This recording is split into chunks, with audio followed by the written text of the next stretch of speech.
अध्याय 2.3 हमारे पर्यावरण की सुरक्षा। आज हम लोग इस चैप्टर में पर्यावरण की सुरक्षा के बारे में पढ़ेंगे, यानी पर्यावरण को हमें कैसे सुरक्षित रखना चाहिए। क्योंकि हम लोग एक पर्यावरण में रहते हैं, आपने पूर्व की क्लासेस में पढ़ा होगा, और अगर हमारा पर्यावरण ही दूषित या प्रदूषित होगा तो हमारा स्वास्थ्य भी उसी अनुसार रहेगा। हमें इस चैप्टर में क्या पढ़ना है? एक तो पर्यावरण संकट के बारे में पढ़ना है कि ये क्या है, जिसे हम लोग इन्वायरमेंटल क्राइसिस भी कहते हैं। दूसरा हमें इसमें समझना है कि पर्यावरण को स्थायी बनाए रखने के लिए क्या आवश्यक है, यानी सस्टेनेबल बनाए रखने के लिए हमें क्या क्या करना चाहिए, और हरी भरी जीवन शैली को हम कैसे अपनाएं जिससे हम ज्यादा से ज्यादा पर्यावरण को भी सुरक्षित रख सकें।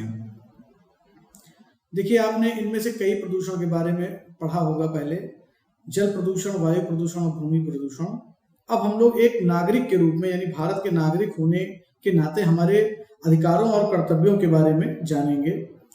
कचरे के ट्रक में जो कूड़ा कचरा इकट्ठा होता है उसका क्या किया जाता है, यानी जो आप और हम अपने यहाँ कचरे को बाहर फेंक देते हैं, डिब्बे में रख देते हैं, और वो डिब्बे जब ट्रकों में रखे जाते हैं तो उनका क्या होता है, वह कूड़ा कचरा कहाँ जाता है? जो नदी में या समुद्र तट पे आप देखते होंगे जब आप कभी जाते हैं। क्या पेड़ काटने का कोई नकारात्मक प्रभाव है? इन सब चीजों का आपको अध्ययन करना है। ऊपर बताई गई समस्याएं ही प्रदूषण का मुख्य कारण बनती हैं, यानी ये सब जो समस्याएं हैं ये सभी प्रदूषण का मुख्य कारण है। प्रदूषण तब होता है, ध्यान से समझिए, प्रदूषण तब होता है जब बड़ी मात्रा में गैस, धुआं और केमिकल वातावरण में जाते हैं और इसे पेड़ पौधों, जानवरों और मनुष्यों के लिए हानिकारक बनाते हैं। देखिए, जब गैस हो, चाहे धुआं हो और चाहे केमिकल हो, जब ये उड़ के वातावरण में पहुंच जाता है और हवा के साथ घुल मिल जाता है, और उसी हवा को जब हम ऑक्सीजन के रूप में लेते हैं, चाहे हम ऑक्सीजन के रूप में लें, चाहे पौधे ऑक्सीजन के रूप में लें, चाहे पशु पक्षी ऑक्सीजन के रूप में लें, तो सबके लिए वो क्या हो जाता है? हानिकारक। हाल ही के दिनों में पर्यावरण प्रदूषण की समस्या बहुत गंभीर हो गई है। वैज्ञानिक अध्ययन के अनुसार इस नुकसानदायक प्रभावों को बदला नहीं जा सकता है। अब वैज्ञानिक कह रहे हैं कि अगर एक बार पर्यावरण को आपने प्रदूषित कर दिया है तो अब उसको बदला नहीं जा सकता, क्योंकि ये चीजें बदलने लायक नहीं होती हैं। एक बार जो चीज जितनी प्रदूषित हो गई फिर वो उस हद तक सही नहीं हो पाती है। अब आप देखिए कि किस वजह से कौन सी पर्यावरण की समस्या पैदा हो रही है। पहला है भूमि प्रदूषण। अब पृथ्वी को प्रदूषित करने वाले सूखे और गीले कचरे तथा केमिकल कचरे को हम जो है लैंडफिल में डाल दिया जाता है। लैंडफिल का मतलब जो भी आपके अगल बगल गड्ढे होते हैं या कहीं पर तालाब होते हैं या ऐसे कोई स्थान होते हैं जहां पर खाली स्थान पड़े हुए हैं लेकिन वहां पर कोई यूज नहीं हो रहा है उस स्थान का, वहां पर खुले में डाल देते हैं, जिससे भूमि हमारी प्रदूषित हो जाती है।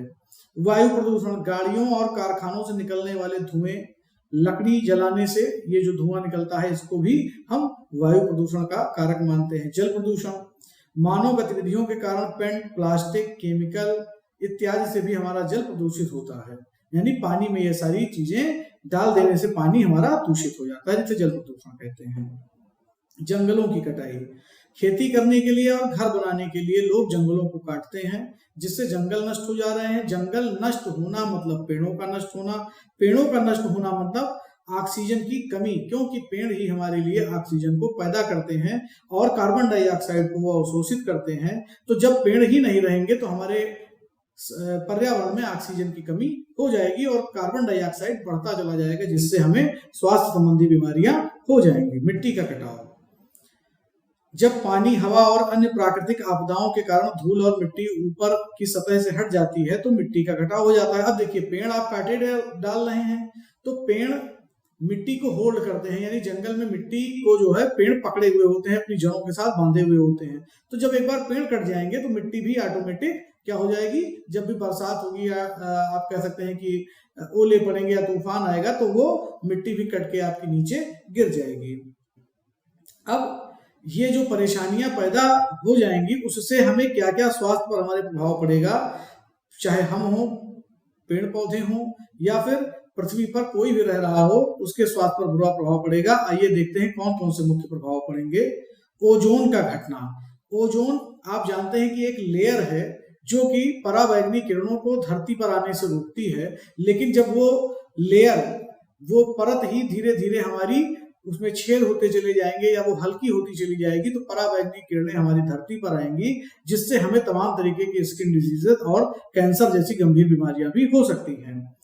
CFC यानी क्लोरोफ्लोरोकार्बन जैसी जहरीली गैसों के वातावरण में आने से ओजोन की परत पतली हो जा रही है, जिससे स्वास्थ्य पर नुकसान होगा। ग्लोबल वार्मिंग तब होती है जब कार्बन डाइऑक्साइड और हवा को प्रदूषित करने वाले दूसरे वायु प्रदूषक वातावरण में जमा होते रहते हैं, यानी जो ग्रीन हाउस गैस इफेक्ट भी आपने देखा होगा, अगर वो कम हो रहा है और ग्लोबल वार्मिंग धीरे धीरे बढ़ रही है, यानी हवा में हमारे धीरे धीरे ऑक्सीजन का लेवल आप सीधा समझ लीजिए कि डाउन होता जा रहा है, और अन्य जो हमारे प्रदूषक हैं उनका स्तर धीरे धीरे बढ़ता जा रहा है, तो हो जाएगी ग्लोबल वार्मिंग और हमारे धरती का टेम्परेचर भी बढ़ जाएगा। धरती का टेम्परेचर बढ़ने से हमारे जो हिमखंड है वो पिघलेंगे तो पानी का जमाव होगा, पानी बहुत ही भारी मात्रा में हमारे आसपास के तटीय इलाकों में आएगा, जिससे बाढ़ का खतरा बन सकता है। जैव विविधता को नुकसान, जलवायु परिवर्तन, प्रदूषण, जानवरों का शिकार करना और उनके रहने की जगहों को बर्बाद करना, इन कारणों से पौधों और जानवरों की मृत्यु भी हो रही है। जब आप देखते हैं कि जंगल धीरे धीरे कट रहे हैं, तो जानवर कहाँ रहेंगे? और जानवर नहीं रहेंगे तो उनके द्वारा जो क्रियाएं हो रही हैं जंगलों में वो भी नहीं चलेंगी, जिससे हमारी जैव विविधता भी बाधित हो जाएगी। मनुष्य के स्वास्थ्य पर लंबे समय तक पड़ने वाला प्रभाव। प्रदूषण के कारण आप जानते हैं कि बहुत सारे रोग हमें हो रहे हैं। जो लोग महानगरों में रहते हैं या प्रदूषित शहरों में रहते हैं, उनकी अपेक्षा जो लोग स्वस्थ पहाड़ी जगहों पर रहते हैं, पहाड़ों पर रहते हैं, उनको ऑक्सीजन पर्याप्त मिलता है, उनकी जीवन जीने की क्षमता भी ज्यादा होती है इन कंपैरिजन आप जो लोग शहर में रहते हैं, और उन्हें हृदय रोग, फेफड़े की क्षमता कम होना, कैंसर और औसत उम्र का धीरे धीरे घटना, ये सब भी बीमारियां हो जाती हैं जो लोग अपने आसपास ऐसे वातावरण में रहते हैं जो कि ज्यादा प्रदूषित है। अब एक पर्यावरण की रक्षा करना हमारी जिम्मेदारी है, ये हमारे मौलिक कर्तव्य का भी एक हिस्सा है जो कि संविधान में हमें बताया गया है। और उसको हम कैसे रख सकते हैं, कैसे सही कर सकते हैं, तो इसके लिए देखिए साइकिल और सार्वजनिक परिवहन का उपयोग करिए। सार्वजनिक परिवहन, पब्लिक ट्रांसपोर्ट।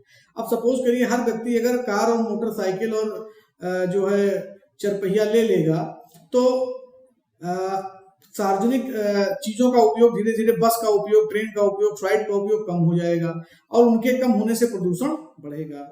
पेस्टिसाइड्स और फर्टिलाइजर का उपयोग नहीं करना चाहिए। देखिए आप अच्छी तरीके से जानते हैं कि खेती की जो उर्वरा शक्ति होती है, अगर उसमें आप लगातार फर्टिलाइजर का उपयोग कर रहे हैं, पेस्टिसाइड्स का यानी जहरीली खादों का उपयोग कर रहे हैं, केमिकल्स का उपयोग कर रहे हैं, तो धीरे धीरे आपके जो खेत की प्रोडक्शन क्षमता है, जो उत्पादन क्षमता है, वो धीरे धीरे कम हो जाएगी। इसलिए आप जैविक खाद का भी प्रयोग कर सकते हैं, वर्मी कंपोस्ट इत्यादि का। जब जरूरत ना हो तो बिजली के उपकरणों और लाइटों को बंद कर दें, जिससे बिजली की बचत होगी। आपको पता है कि बिजली को हम बना सकते हैं, बनाते हैं, और उसी के द्वारा जो बिजली हमें मिलती है उसे उपयोग करते हैं, इसलिए उसका सीमित उपयोग करना चाहिए। प्लास्टिक की चीजों का उपयोग कम करें। खरीदारी करते समय दोबारा उपयोग करने लायक कपड़े और पेपर बैग को साथ में रखें। हम आप क्या करते हैं, बाजार आराम से चले जाते हैं और वहां पर फिर से नई पॉलिथीन और नए झोले मांग लाते हैं, जबकि घर पे पहले से पड़े हैं। डिब्बे, बोतल, कागज, किताबें और बर्तनों को भी रिसाइकिल करना चाहिए। जो खराब हो जाए उन्हें रिसाइकिल कर दीजिए। पेड़ लगाना चाहिए और दूसरे को भी पेड़ लगाने के लिए प्रोत्साहित करिए। क्यों? क्योंकि पेड़ लगाने से आपके आसपास हरा भरा माहौल रहेगा और ऑक्सीजन की भी क्षमता आपकी बढ़ती जाएगी, क्योंकि आपके सराउंडिंग में, आपके आसपास ऑक्सीजन ज्यादा होगा। तो ये चैप्टर आपका था पर्यावरण के लिए। हमें पर्यावरण के साथ अच्छा व्यवहार करना चाहिए। अब हम लोग मिलते हैं नेक्स्ट चैप्टर में, इसलिए प्लीज चैनल को लाइक करिए, सब्सक्राइब करिए एंड शेयर करिए। Thank you.